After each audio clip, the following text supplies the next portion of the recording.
Hello dear students, हमारे school एक बार फिर बंद कर दिए गए हैं। तो इसमें जो सबसे बड़ा नुकसान होने वाला है वो हमारी स्टडी का होने वाला है। तो आपकी पढ़ाई का नुकसान कम हो, उसके लिए हम मिलके काम स्टार्ट करेंगे आज से। आपने क्या करना है, आप आज से ही अपना काम स्टार्ट कर दें। कोशिश करें काम पेंडिंग ना हो। अपना एक फिक्स टाइम टेबल बनाइए आप स्टडी का। जो हम आपको काम जिस तरह बताएंगे आपने उस तरह आपने अपनी फेयर नोटबुक पे या प्रैक्टिस नोटबुक पे काम करना है आपने। जब भी आपको दिक्कत होती है तो आप हमें कांटेक्ट कर सकते हैं, क्योंकि आपको हमारे जो कांटेक्ट नंबर पता है। और अगर आपका काम पेंडिंग है कोई तो वो आज ही कंप्लीट कर लीजिए, क्योंकि अगर पेंडिंग वर्क होगा तो जो अब वर्क हम दे रहे हैं वो और ज़्यादा पेंडिंग हो जाएगा। तो इसलिए आप इकट्ठा काम करने के बजाय रेगुलर बेसिस पे कीजिए। अपना एक फ़िक्स टाइम टेबल बनाइए ताकि हमारा जो पढ़ाई का नुकसान है वो कम से कम हो। जैसा हम ये मानते हैं कि जैसा काम हम ऑफलाइन कर सकते हैं वैसा ऑनलाइन नहीं हो सकता, लेकिन फिर भी अगर हम रेगुलर बेसिस पे करेंगे तो जो हमारा पढ़ाई का नुकसान है वो कम से कम होगा। तो हम आज से अपना काम स्टार्ट करने जा रहे हैं। देखिए, हम आज से आपका कौन सा चैप्टर स्टार्ट करना है। देखिए, इस तो स्टूडेंट्स आज हम करेंगे चैप्टर नंबर 7 जो है ट्रायंगल्स। तो इस चैप्टर को करने से पहले हमें जानना ज़रूरी है, इसमें आपको करना है कॉन्ग्रुएंसी ऑफ ट्रायंगल। तो ये कॉन्ग्रुएंसी भी समझेंगे और सिमिलर ट्रायंगल भी या सिमिलर फिगर भी हम समझेंगे। तो देखिए, पहले आपको सिमिलैरिटी एंड कॉन्ग्रुएंसी के बीच में फ़र्क पता होना चाहिए, ठीक है। तो देखिए, जो सिमिलैरिटी होती है आप नाम से समझ जाएंगे, इसका मीनिंग देख लो। सिमिलर मतलब दो चीज़ें जब समान होती हैं जिनकी शेप एक जैसी दिखाई देती है वो होती है सिमिलर।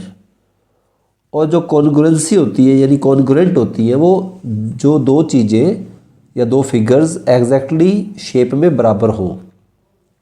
जैसे अब ज़रूरी नहीं होता कि ट्रायंगल ही सिमिलर होते हैं, सर्कल भी सिमिलर हो सकते हैं।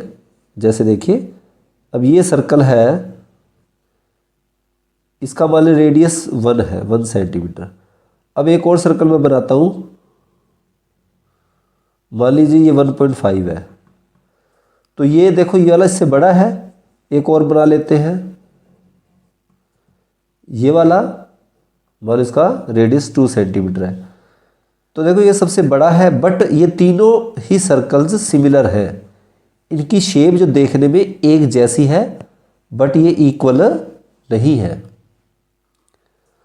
तो कॉन्ग्रुएंसी के लिए क्या होता है, कॉन्ग्रुएंट सर्कल कब होते हैं। अब इसका कॉन्ग्रुएंट सर्कल कौन सा होगा, अगर मैं 1 सेंटीमीटर रेडियस लेकर ही अगर सर्कल ड्रा करूं तो वो क्या होगा, इसके कॉन्ग्रुएंट। मान लो ये मैं इसको 1 सेंटीमीटर कहता हूँ तो ये दोनों कॉन्ग्रुएंट हैं, ठीक है। ये एग्जैक्टली बराबर है, ये एक दूसरे को ढक सकते हैं, ठीक है। अब इसी तरह जो ट्रायंगल कॉन्ग्रुएंट होते हैं तो इसके लिए भी क्या होता है, रूल होते हैं अलग अलग। तो देखिए, इसमें सबसे पहले जो रूल होता है वो होता है साइड साइड साइड कॉन्ग्रुएंसी। ये फर्स्ट रूल है इसका। यानी अगर दो ट्रायंगल मैं बनाता हूँ, देखिए जैसे ये ट्रायंगल है ABC, एक और ट्रायंगल बनाता हूँ मैं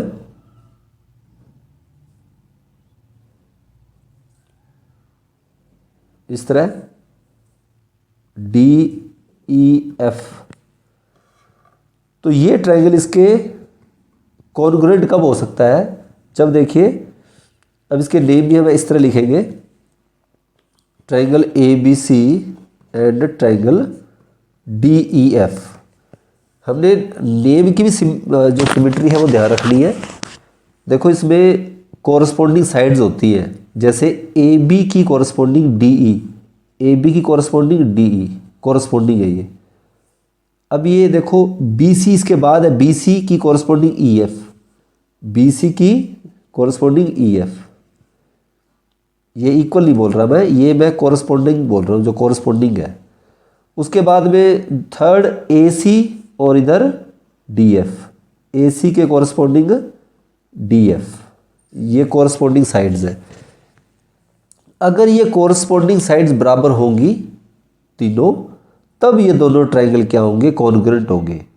ठीक है, यानी AB इक्वल होगा DE के, BC इक्वल होगी EF या FE के, और third AC equal to DF। इसमें एक चीज़ हम और ध्यान रखेंगे, अगर हम कहते हैं इन ट्रायंगल जब कॉन्ग्रुएंसी चेक करनी है तो हम करेंगे in triangle ABC and DEF, AB is equal to DE। हम लेफ्ट साइड इस ट्रायंगल की साइड रखेंगे और राइट साइड DEF की साइड रखेंगे। तो देखो उसके बाद BC is equal to EF, corresponding side बराबर है हमें अगर ये दी हो किसी हिसाब से। थर्ड AC बराबर DF, तो सभी कोरस्पोंडिंग साइड जब इक्वल है तब हम क्या करेंगे, therefore triangle ABC is congruent to, congruent का साइन ये होता है, इक्वल का साइन है और इस तरह बाद में ऊपर ही हो जाएगा, ट्रायंगल DEF। ये यहाँ लिखेंगे बाय SSS कॉन्ग्रुएंसी। ठीक है, ये फर्स्ट रूल है कॉन्ग्रुएंसी का। इसका सेकंड रूल कौन सा होता है, सेकंड होता है साइड एंगल साइड। इसी में मान लीजिए दो साइड बराबर हो, मान लो AB बराबर DE के हो, BC बराबर EF के हो, और इनके बीच का एंगल B बराबर एंगल E, तब होता है साइड एंगल साइड कॉन्ग्रुएंसी। इसको ज़्यादा डिटेल में हम जब सम करेंगे, ऐसा सम आएगा तब बताऊंगा मैं आपको। इसके बाद तीसरा रूल क्या होता है, थर्ड रूल होता है एंगल साइड एंगल। अगर कहीं जैसे मान लो एंगल A और एंगल D बराबर हो, एंगल B और एंगल E बराबर हो आपस में, और इनके बीच में जो साइड है AB और DE, अगर ये दोनों साइड बराबर हो तब क्या होगा, ये दोनों ट्रायंगल कॉन्ग्रुएंट होंगे और प्रॉपर्टी लिखेंगे एंगल साइड एंगल कॉन्ग्रुएंसी। ठीक है, तो ये हमने कुछ प्रॉपर्टी जानी है। इसमें एक और होती है RHS, वो फोर्थ प्रॉपर्टी है। वो अगर आपके इसमें होगी आपके सिलेबस में तो वो करवा दूंगा आपको आगे, नहीं तो ये तीनों तो है ही, मुझे क्लियर है। तो देखिए इसका जो फर्स्ट सम कैसे करना है, फर्स्ट सम की स्टेटमेंट देखिए पहले। देखो in quadrilateral ACBD, AC is equal to AD, AC is equal to AD, ये हमें दी हुई है, बताया हुआ है। And AB bisects angle A, जो AB है वो क्या कर रही है, एंगल A को, A पूरा जो है यानी A का पूरा नाम हम CAD भी बोल सकते हैं, इसको बाइसेक्ट कर रही है AB। बाइसेक्ट क्या होता है अभी बता दूंगा मैं आपको। और हमने प्रूव क्या करना है, ये क्या शो करना है, show that angle ABC is congruent to triangle ABD। ठीक है, तो देखिए करना कैसे। अच्छा आगे एक चीज़ और है, what can you say about BC and BD, और BC और BD के बारे में आप क्या बता सकते हो, ये हम सम के करने के बाद देखेंगे। तो देखिए जो फर्स्ट है ये सम स्टेटमेंट मैंने पढ़ दिया आपके लिए। हमें जो देखो इसमें लिखना पड़ेगा सॉल्यूशन में, गिवन हमें क्या क्या दिया हुआ है। इन क्वाड्रिलेटरल, क्वाड्रिलेटरल के लिए साइन ऐसा लिखेंगे ACBD, ACBD, इसको हम ADBC भी कह सकते हैं। बस ध्यान ये रहे कि हम एक सिमेट्री से चलेंगे, या इधर से या इधर से, या तो क्लॉकवाइज या एंटी क्लॉकवाइज। ठीक है, तो ACBD में क्या है, AC is equal to AD, ये नहीं है कट है, तो AC देखिए AC बराबर है किसके, AD के, इक्वल है, ये हमें गिवन में है, दिया हुआ है। इसके बाद जो सेकंड है बाद में बताया, AB bisects angle A, AB angle A को बाइसेक्ट कर रहा है। बाइसेक्ट का मतलब होता है इसको इक्वल पार्ट्स में डिवाइड कर रहा है। हम यहाँ पे ये लिख सकते हैं कि देखो एंगल 1 एंगल 2। एंगल 1 मैंने क्यों लिखा, नहीं तो हमें क्या लिखना पड़ता, एंगल CAB ये वाला बराबर किसके है, BAD के। तो इससे आसान क्या हो गया, हम एंगल 1 और 2 इसको मान लेते हैं। लेकिन आपको ज़रूरी क्या है कि 1 और 2 यहाँ पे मेंशन करना पड़ेगा, लिखना पड़ेगा। अदरवाइज आप एंगल 1 2 यहाँ लिख नहीं सकते जब तक यहाँ पे आपने मेंशन नहीं किया। ओके, क्योंकि बुक में नहीं दिया ये 1 2, ये हमने अपनी तरफ से लिखा है। हमने प्रूव क्या करना है कि ट्राइंगल ABC कॉन्ग्रुएंट है ABD के। अब देखो, और ये भी कहा है ना साथ में कि आप BC और BD के बारे में क्या बताओगे, ये क्या बता सकते हो, ये हम देखते हैं। तो देखो प्रूफ में in triangle ABC and ABD, इन दोनों ट्राइंगल में क्या क्या है, जैसे मैंने अभी आपको थोड़ी देर पहले रूल बताए थे भी कॉन्ग्रुएंसी के रूल कौन से हो सकते हैं। तो यहाँ देखिए सबसे पहले जो हमें साइड इक्वल दी है, AB is equal to AB। देखो यहाँ पे ना AB ये कॉरस्पॉन्डिंग साइड्स इसी सिमिट्री से लिखी होती है नाम में। AB बराबर AB कॉमन है। देखो ये फिगर में देखो AB, फिगर को आपने जरूर समझना है। AB कॉमन है दोनों ट्राइंगल में, ऊपर वाले में भी और नीचे वाले में भी। ABC में भी है और ABD में भी है। AC बराबर AD, देखो AC और AD बराबर दिया हुआ है, गिवन है। और angle 1 is equal to angle 2, ये भी हमें गिवन है।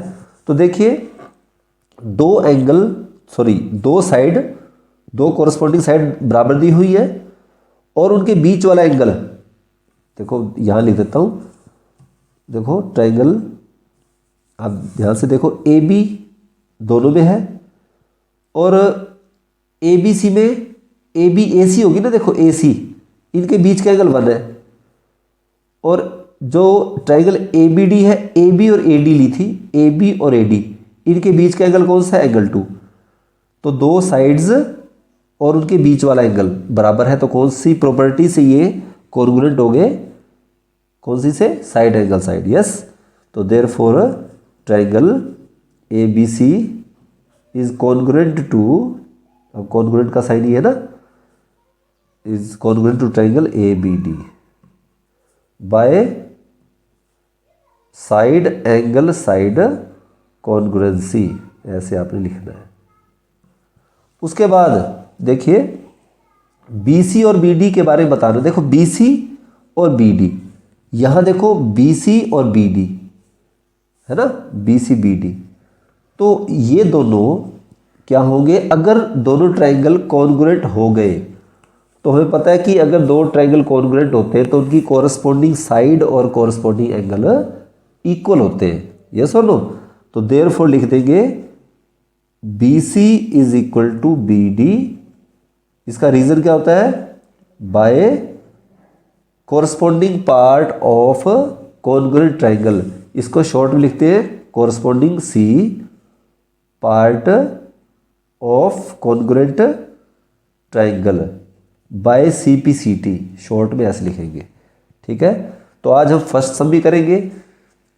इसको प्रॉपर समझने के लिए आप इसमें जो आगे इस चैप्टर में इंट्रोडक्शन है वो आप पढ़ लीजिए ताकि आपको समझ आ पाए। जैसे कि देखो कॉन्ग्रुएंस ऑफ ट्राइंगल क्या होते हैं ये आप पढ़ियो। देखो इस फिगर्स के बारे में जैसे मैंने बताया था आपको, सर्कल बना के वैसे दिया हुआ है। उसके बाद में जैसे ट्राइंगल्स हैं, कुछ criteria for congruence of triangles, ये कुछ रूल्स हैं, ये आप पढ़ोगे। जैसे SAS कॉन्ग्रुएंस रूल, जैसे मैंने बताया था आपको, तो ये आप पढ़ोगे तो आपको बेटर समझ आएगा। एंगल साइड एंगल, ठीक है, ये आप अगर पढ़ोगे तभी आपको समझ आएगा, अदरवाइज समझ नहीं आने का। तो इसलिए बेटा प्लीज़ इसको आप अच्छी तरह प्रॉपर जो इसकी इंस्ट्रक्शन है और इसके बारे में जो बताया वो पढ़ लेना, तभी आपको चैप्टर समझ आएगा। ओके बेटा, थैंक यू।